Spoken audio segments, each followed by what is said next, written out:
Hello guys, മൈലോട്ടേക്കാണ്. Okay, ഈ news എത്ര ആൾക്കാർ കണ്ടു? അതായത് യുവാക്കളെ ഹണി ട്രാപ്പിൽ കുടുക്കി ക്രൂരമായി മർദ്ദിച്ചു, സ്വകാര്യ ഭാഗത്ത് സ്റ്റാപ്ലർ അടിച്ചു, പത്തനംതിട്ടയിൽ ദമ്പതികൾ പിടിയിൽ. ഓക്കെ, അതേ ന്യൂസിൽ തന്നെ പറയുന്നുണ്ട്, അതായത് ഹണി ട്രാപ്പിൽ യുവാക്കളെ വീഴ്ത്തും, വീട്ടിലെത്തിയിൽ കെട്ടിത്തൂക്കി ജനനേന്ദ്രത്തിൽ സ്റ്റാപ്ലർ പിന്നടിക്കും, മുളക് സ്പ്രേ ചെയ്യും, നഖം പിഴുതെടുക്കും. പത്തനംതിട്ടയിലെ സൈക്കോ ദമ്പതികൾ.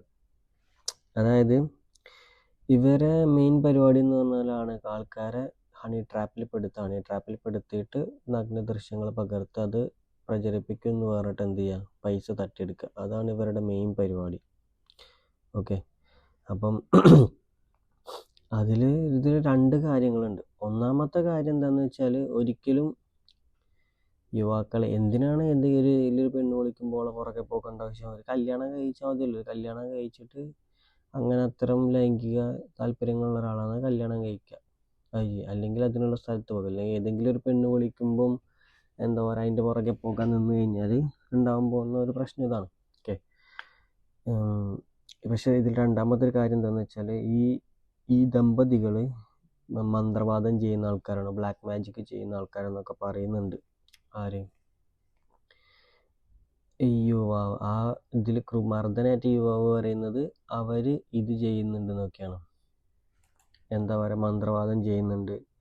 അതിന് പുറമെ എന്താ പറയുക, ഇതും വേറെ എന്തോ ഭാഷയൊക്കെയാണ് ഇത് ചെയ്ത സമയത്ത് അവർ ഇതാക്കിയത്. പിന്നെ ചോര കണ്ടു കഴിഞ്ഞാൽ അവർ സന്തോഷിക്കുകയാണെന്നൊക്കെ പറയുന്നുണ്ട്.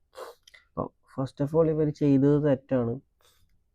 ഒരാളെ ഹണി ട്രാപ്പിൽ കൊടുക്കുക ഉദ്ദേശത്തോടെ വിളിച്ചു വരുത്തുക എന്നുള്ളത് ഒരു ക്രൈമാണ്. അതിന് പോലീസിൻ്റെ അവരുടെ കേസെടുത്തിട്ടുണ്ട്.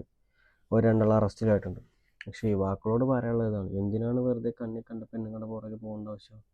നിങ്ങളെ കരിയർ നോക്കിക്കൂടെ, ജീവിതം നോക്കിക്കൂടെ, എന്നിട്ടൊരു കല്യാണം കഴിച്ചാൽ പോരെ? ഇതൊന്നും ചെയ്യാതെ കണ്ണി കണ്ട പെണ്ണുങ്ങളുടെ പോകാൻ നിന്ന് കഴിഞ്ഞാൽ ഇങ്ങനെയൊക്കെ തന്നെയാണ് സിറ്റുവേഷൻ ഉണ്ടാവുക. ഓക്കെ, വേറൊന്നുമല്ല. ഇപ്പം നമ്മൾ ചെയ്യേണ്ട കാര്യം എന്താണെന്ന് വെച്ചാൽ, ഇങ്ങനെയുള്ള കാര്യങ്ങൾ ചെന്ന് പോയി പെടാണ്ടിരിക്കുക. ഇപ്പം എന്താ പറയുക, കേരളത്തിൽ തന്നെ അറിയാലോ, എയ്ഡ്സിൻ്റെ ഇതിൻ്റെയൊക്കെ നിരക്ക് വരെ വളരെയധികം കൂടിക്കൊണ്ടിരിക്കുന്ന ടൈമാണിപ്പോൾ. അല്ലാതെ വേറെ ഒന്നുമല്ല. അറിയാലോ ഇപ്പം എത്രയാണ് കൂടിക്കൊണ്ടിരിക്കുന്നത് എന്നുള്ളത് നമുക്ക് ചിന്തിച്ചാൽ തന്നെ മനസ്സിലാകും.